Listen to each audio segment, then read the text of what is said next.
Shalom keluarga damai, kembali lagi dalam Sapaan Damai Sejahtera 7 Februari 2025. Mari Bapak Ibu Saudara, saat ini kita mau bersama-sama mempersiapkan hati kita untuk mendengarkan kebenaran firman Tuhan.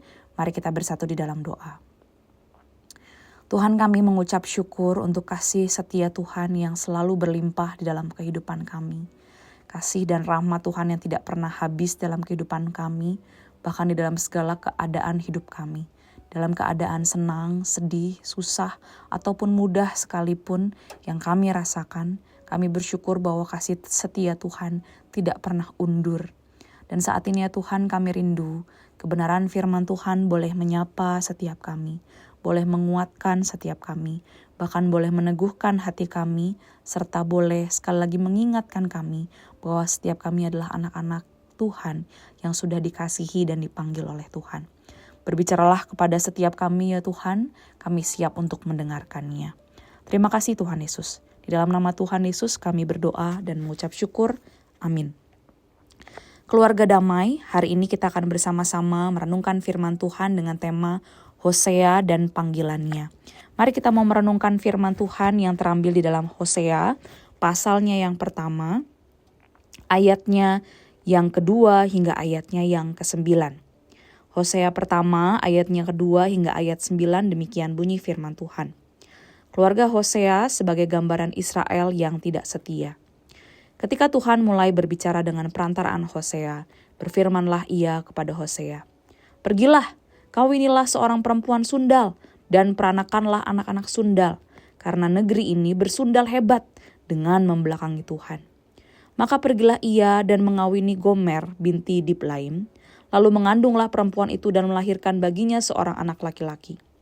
Kemudian berfirmanlah Tuhan kepada Hosea, "Berilah nama Yizriel kepada anak itu, sebab sedikit waktu lagi, maka aku akan menghukum keluarga Yehu karena hutang darah Yizriel, dan aku akan mengakhiri perintah kaum Israel. Maka pada waktu itu, aku akan mematahkan buzur panah Israel di lembah Yizriel." Lalu perempuan itu mengandung lagi dan melahirkan seorang anak perempuan. Berfirmanlah Tuhan kepada Hosea, "Berilah nama Lo-ruhama kepada anak itu, sebab aku tidak akan menyayangi lagi kaum Israel, dan sama sekali tidak akan mengampuni mereka. Tetapi aku akan menyayangi kaum Yehuda dan menyelamatkan mereka demi Tuhan Allah mereka.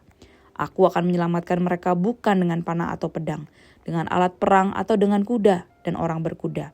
Sesudah menyapi Lo-ruhama, mengandunglah perempuan itu lagi dan melahirkan seorang anak laki-laki. Lalu berfirmanlah ia, "Berilah nama Lo-ami kepada anak itu, sebab kamu ini bukanlah umatku, dan aku ini bukanlah Allahmu."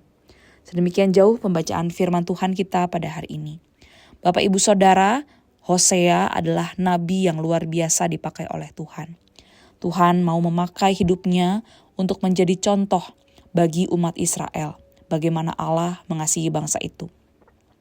Nama Hosea berarti keselamatan.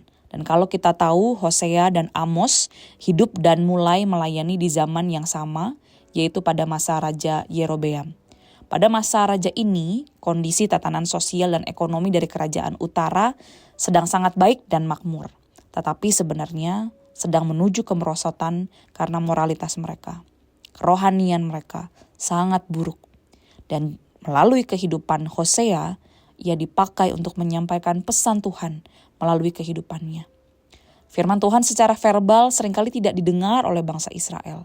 Maka Tuhan Allah memakai cara lain, yaitu lewat hidup nyata dari nabinya. Hosea diperintahkan Tuhan untuk menikahi perempuan sundal. Ini bukan hal yang lazim tentu, bahwa nabi menikah dengan perempuan sundal, perempuan yang adalah pelacur yang tidak bisa setia, dan mudah sekali untuk berpindah dari satu pria ke pria lain. Belum lagi Tuhan juga menyuruh Hosea untuk menamai anak-anaknya Yizriel, Lo-ruhama, dan Lo-ami, yang justru menandakan bahwa Tuhan menolak Israel karena keberdosaan yang begitu menyakiti hati Tuhan. Sehingga kata perzinahan itu banyak dipakai untuk menggambarkan relasi manusia yang berdosa di hadapan Tuhan, bangsa Israel yang berdosa di hadapan Tuhan.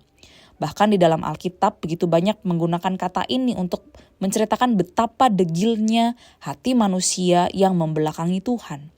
Secara khusus di kitab ini kurang lebih mencatat 150 dosa yang dilakukan oleh Israel dan lebih dari separuhnya berkaitan dengan penyembahan berhala. Bapak Ibu Saudara, justru melalui Hosea, Tuhan Allah memanggil dan memakainya untuk menyampaikan pesan kasih Allah yang terbatas. Melaluinya Allah menyatakan kasih yang besar kepada bangsa itu, yang hatinya sering kali serong dari Tuhan. Meskipun berdosa berkali-kali, kasih Allah diberikan. Hosea rela hidupnya dipakai menjadi etalase pertunjukan bagi bangsanya, betapa Allah mengasihi mereka. Hosea menggambarkan Allah yang terus mau menerima, yang terus mau mencari, yang terus mau mengasihi, bahkan mengambil kembali Gomer yang sudah berzina. Sedangkan Gomer dipakai untuk menggambarkan umat Israel yang seringkali tidak setia dan begitu sering berpaling meninggalkan Allah. Bapak Ibu Saudara, panggilan ini merupakan sebuah panggilan yang tidak mudah. Bahkan lewat hidup yang seakan tidak biasa harus dijalani oleh nabinya Tuhan.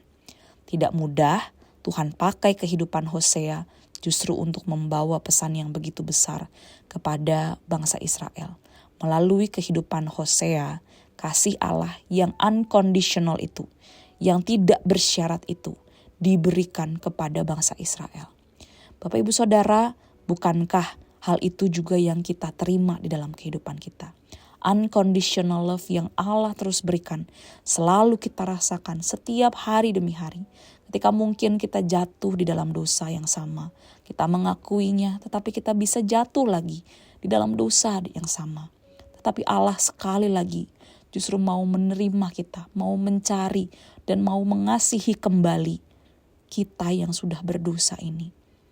Bapak Ibu Saudara, pertanyaannya, setiap kita yang sudah merasakan kasih Tuhan, apakah kita seperti orang Israel yang justru bebal, sudah dikasih anugerah, dikasih pengampunan, tetapi justru tidak mau berubah?